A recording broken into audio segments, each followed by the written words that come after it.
Bonjour à tous, j'espère que vous allez bien. Aujourd'hui, je vais aborder un sujet un petit peu nouveau par rapport au contenu de ma chaîne puisque, comme vous l'avez vu dans le titre, je vais vous parler des extraterrestres.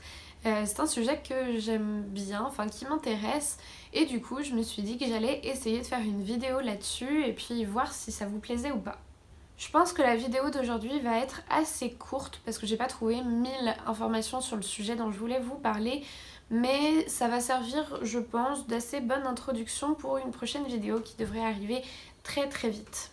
Alors comme d'habitude, je vous laisse vous installer bien confortablement, éteindre vos lumières et c'est parti.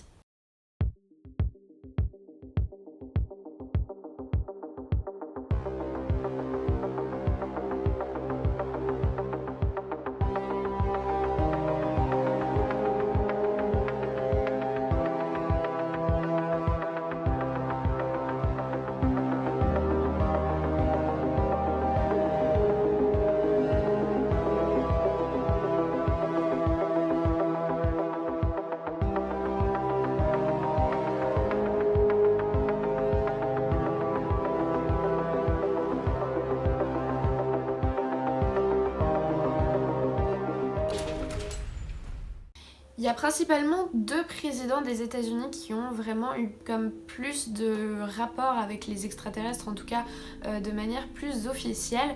Donc c'est vraiment sur ces deux personnes que je vais me concentrer et dont je vais vous parler dans cette vidéo. Le 5 septembre 1977, la sonde Voyager est envoyée dans l'espace. En fait, le but du programme Voyager, c'est de récolter un maximum de données scientifiques. Donc cette sonde, elle est envoyée dans l'espace et elle s'éloigne progressivement de la Terre.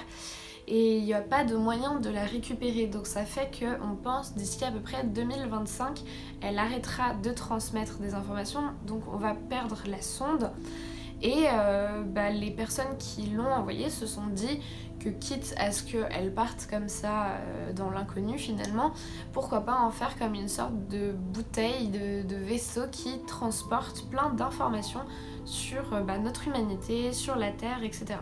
Du coup, à l'intérieur, il y a plein d'informations sur nous, il y a des enregistrements, il y a des plans, il y a des photos, etc. Et il y a aussi une lettre qui a été rédigée par le président des États-Unis de l'époque qui s'appelait Jimmy Carter. Et donc, je vous lis un petit passage de ce qui est inscrit sur cette lettre. Ceci est un présent d'un petit monde éloigné, un témoignage de nos sons, notre science, nos images, notre musique, nos pensées et nos sentiments. Nous tentons de survivre à notre époque afin de pouvoir vivre dans la vôtre. Nous espérons qu'un jour, après avoir résolu les problèmes qui nous font face, nous rejoindrons une communauté de civilisation galactique. Cet enregistrement représente notre espoir et notre détermination, ainsi que notre bonne volonté dans cet univers si vaste et si génial.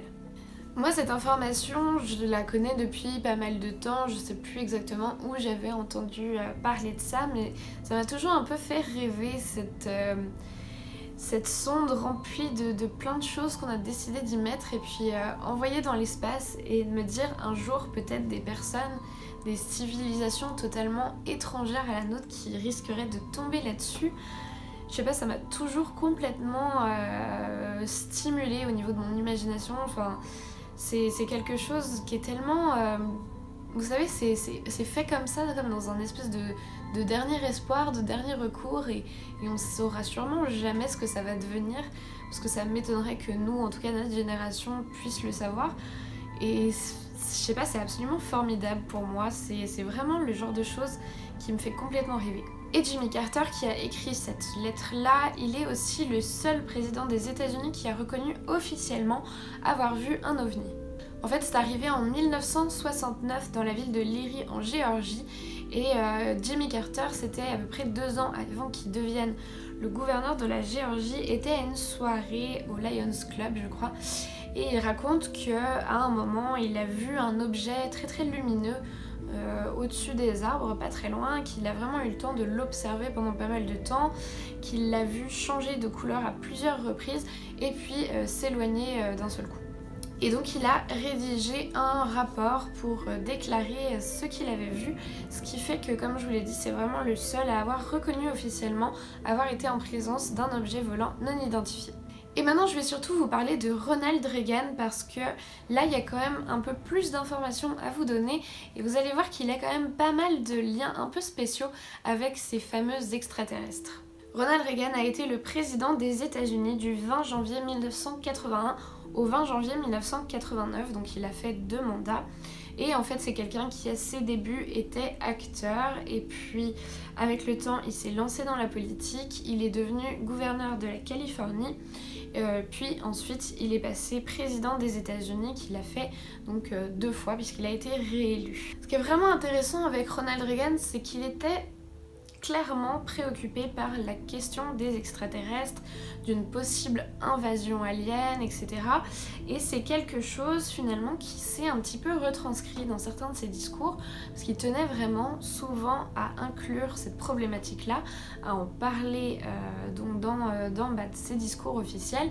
Et ça, c'est pour la petite anecdote, apparemment ça faisait vraiment dresser les cheveux à ses conseillers qui essayaient tout le temps quand ils relisaient ses discours de virer ce genre d'allusions là, de les effacer et tout, et puis lui vraiment il insistait, il réclamait sans arrêt qu'on lui laisse ces phrases là, donc il y avait comme une espèce de petite bataille et généralement donc c'était effacé de ses discours, mais c'est arrivé que pendant certaines interventions de Reagan il improvise et qu'il se mette à parler de la problématique extraterrestre. Là par exemple je vous mets en photo un extrait d'un mémo qui a été fait pour un discours qui est annoté par le président Reagan lui-même. C'est en date du 17 septembre 1987 et en fait le président donc, demande dans cette petite note qu'on inclue sa fantaisie comme il l'appelle dans le discours et selon laquelle en fait toutes nos différences seraient bien vite oubliées si les humains étaient menacés par des créatures extraterrestres. Et quelques jours plus tard, le 21 septembre 1987, Reagan va prononcer un discours qui reste extrêmement connu puisque c'est vraiment en fait dans ce discours qu'il a fait la plus grosse allusion aux aliens et c'était un discours devant l'Assemblée Générale des Nations Unies, donc c'est quand même un énorme truc. Et en fait, pareil, je vais vous dire un petit peu, je vais vous lire un extrait en fait de ce discours. Dans notre obsession des antagonismes du moment, nous oublions souvent combien tous les membres de l'humanité peuvent être unis. Peut-être avons-nous besoin de quelques menaces extérieures universelles pour prendre conscience de ce lien. Je pense parfois combien nos différences de par le monde disparaîtraient si nous avions à faire face à une menace étrangère hors de ce monde. Encore que, je pose la question, une force étrangère n'est-elle pas déjà parmi nous ? Que pourrait-il y avoir de plus étranger aux aspirations universelles de nos peuples que la guerre et la menace de la guerre ? Perhaps we need some outside universal threat to make us recognize this common bound. I occasionally think how quickly our differences worldwide would vanish if we were facing an alien threat from outside this world. Alors je sais pas ce que vous en pensez, mais c'est vrai que c'est quand même très très surprenant de se dire qu'une personne comme le président des États-Unis, qui est juste une des personnes les plus influentes au monde, puisse évoquer ce sujet-là comme ça, de cette manière-là, de manière extrêmement sérieuse, limite en disant qu'on pourrait être de manière assez imminente attaqué par des extraterrestres. Et en fait, pour vous montrer à quel point cette question était vraiment importante pour Ronald Reagan, je vais revenir 2 ans en arrière, donc en 1985, lors d'un sommet à Genève. Ronald Reagan a profité de ce moment pour pouvoir glisser quelques mots à Gorbatchev, qui était le dirigeant de l'URSS à l'époque. Et en gros, il s'est approché de lui pour lui dire qu'il était persuadé que les 2 pays seraient amenés à collaborer en cas d'invasion alien. C'est une anecdote qui est vraiment assez dingue et qui nous est rapportée par Gorbatchev lui-même en 2009 lors d'une interview. Donc il a un peu expliqué comment ça s'était passé. En gros, c'était au moment d'une sorte de pause. Les 2 hommes sont partis se promener. Et puis, tout à coup, Reagan se serait tourné vers Gorbatchev pour lui demander: que feriez-vous si les États-Unis étaient soudain attaqués par quelqu'un venu des confins de l'espace ? Est-ce que vous nous viendriez en aide ? Et là, Gorbatchev a répondu: cela ne ferait aucun doute. Ce à quoi Reagan a conclu: nous ferions la même chose. J'aime vraiment bien cette petite histoire, cette petite scène, parce que je me la représente bien et je sais pas vous, mais je trouve ça absolument incroyable. C'est comme si Cette discussion-là, elle avait lieu entre Emmanuel Macron et Angela Merkel, ou pour se mettre même encore plus au même niveau, entre Donald Trump et Vladimir Poutine. Ça semble complètement sorti de nulle part de s'imaginer un truc pareil, donc j'aime vraiment bien cette petite histoire-là. C'est d'autant plus intense d'ailleurs que ça se passe quand même dans un contexte à l'époque de guerre froide. Même si on est bientôt à la fin, on a quand même le président des États-Unis et le président de l'URSS qui sont deux pays extrêmement ennemis qui ont cet échange-là à propos d'une possible alliance si jamais les extraterrestres débarquaient. L'intérêt de Reagan pour les extraterrestres, il vient apparemment de plusieurs choses. Il y a David Clarke qui a écrit le livre Comment les ovnis ont conquis le monde, histoire d'un mythe moderne, qui a dit que selon lui, Reagan avait été extrêmement marqué par un film qui s'appelle Le jour où la Terre s'arrêta, qui est sorti en 1951, réalisé par Robert Wise. Et en fait, dans ce film-là, les extraterrestres débarquent sur Terre pour convaincre les humains de renoncer à l'utilisation des armes nucléaires. Donc ça, c'est vrai que c'est quand même un thème qu'on peut imaginer, comme je vous l'ai dit, en plein contexte de guerre froide, qui devait énormément résonner chez pas mal de personnes. Et c'est vrai que finalement, ça donne presque un côté un peu d'espoir. Et David Clarke, dans son livre, a écrit à ce sujet « Pour une génération qui vivait dans la peur de la bombe, ce message de paix venu des étoiles, délivré par des anges technologiques, était une alternative séduisante à l'équilibre angoissant de la guerre froide. » On sait aussi que Ronald Reagan était absolument passionné de tout ce qui était science-fiction, tout ça, donc il aimait bien les films. Comme je vous l'ai dit, il était acteur, donc je pense que c'est quelque chose qui le marquait d'autant plus. Puisque en 1982, Ronald Reagan a invité Steven Spielberg pour une projection privée de son film E.T. à la Maison Blanche, et il lui a d'ailleurs écrit cette lettre. Nancy et moi tenons à vous dire combien nous avons apprécié E.T., qui est vraiment un classique du cinéma. Il faut vous féliciter pour votre formidable travail. Et donc apparemment il y a eu cette soirée avec la projection du film en présence donc du réalisateur, du président, et puis il y avait d'autres invités. Et après le film, après la séance, Ronald Reagan serait allé voir Spielberg et apparemment il lui aurait dit « Vous savez, il n'y a pas 6 personnes dans cette pièce qui savent à quel point tout cela est vrai. » Ça a été rapporté par des personnes qui étaient présentes à la soirée, mais on n'a pas la suite de la conversation. Donc, mystère, qu'est-ce qui a bien pu se dire entre ces deux hommes? Est-ce qu'on le saura jamais? Je ne sais pas. Mais finalement, la véritable raison pour laquelle Ronald Reagan était aussi préoccupé par ces questions d'extraterrestres, ça vient très probablement du fait qu'il a lui-même été témoin de 2 apparitions d'ovnis. Pour la première, il n'y a pas beaucoup d'informations et je trouve ça dommage parce que, selon moi, c'est la plus intéressante. En fait, on sait que Ronald Reagan et sa femme Nancy étaient en train de se rendre à un dîner où ils avaient été invités donc à Los Angeles du côté de Hollywood. Et ils sont arrivés avec à peu près 1 heure, 1 heure et demie de retard à ce dîner-là. Donc ça a étonné quand même beaucoup de gens et en fait, ils ont raconté quelque chose de vraiment particulier. Ils ont dit que sur le chemin pour venir, ils étaient du côté de Mulholland Drive. Et bien ils ont vu en fait un objet lumineux sur le bas-côté de la route. Et donc ils se sont arrêtés, ils seraient descendus de la voiture et ils se sont dirigés vers cet objet-là qu'ils ont pu observer du coup, et ils ont vu que c'était comme un espèce de gros disque argenté. Et là c'est vraiment flou parce qu'en fait ils disent que c'est comme s'il y avait un gros blanc.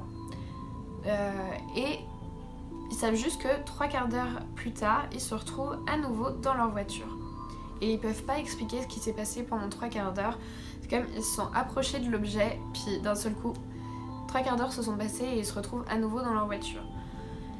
C'est vraiment dommage qu'on n'ait pas plus d'informations là-dessus, mais voilà, ils n'en ont jamais trop parlé, en tout cas pas de manière officielle, donc on peut pas vraiment savoir exactement ce qui s'est passé. J'ai même pas réussi à trouver une date, donc voilà, il y a plein de mystères autour de cette apparition-là. La seconde fois où Ronald Reagan a été témoin d'une apparition d'OVNI, ça s'est passé en 1974, alors qu'il était encore gouverneur de la Californie. En fait, cette fois-là, Reagan était dans son avion et il a déclaré « En regardant par le hublot, j'ai vu une lumière blanche. Elle zigzaguait autour de l'avion. J'ai rejoint le pilote dans le cockpit et lui ai demandé « Vous aviez déjà vu ça avant ?» Il était sous le choc et il a répondu « Non ». Nous l'avons suivi pendant plusieurs minutes, puis à notre grande surprise, c'est parti d'un coup dans le ciel à toute vitesse. Ça, c'est une anecdote qu'il a racontée pendant une conversation avec le journaliste qui s'appelle Norman Miller. Et puis, donc en fait, il lui a raconté tout ça et d'un seul coup, apparemment, il s'est comme rendu compte qu'il était en train d'en parler à un journaliste et il s'est complètement fermé et il n'a plus jamais reparlé de cet incident-là.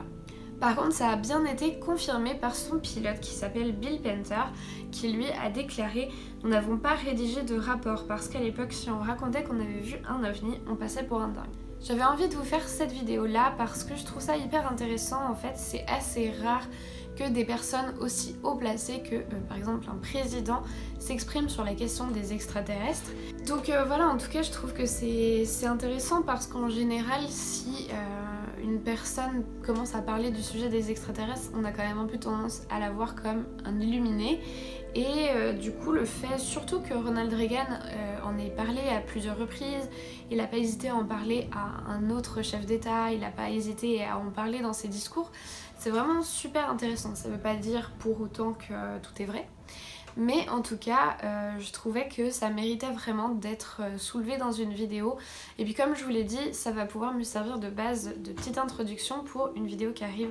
Je sais pas si ce sera la vidéo de vendredi ou celle de mardi prochain, mais en tout cas ça arrive très vite. Je tenais vraiment à vous parler principalement de Jimmy Carter et de Ronald Reagan parce que sinon il y a énormément de théories autour d'à peu près tous les présidents des États-Unis quand on fait des recherches. Il y a plein de trucs entre les extraterrestres et tout ça, mais ça vient jamais d'eux quoi. C'est des trucs qui ont été construits autour, c'est souvent des théories du complot et tout ça. Et j'avais pas trop envie de rentrer dans ce genre de choses là pour cette vidéo.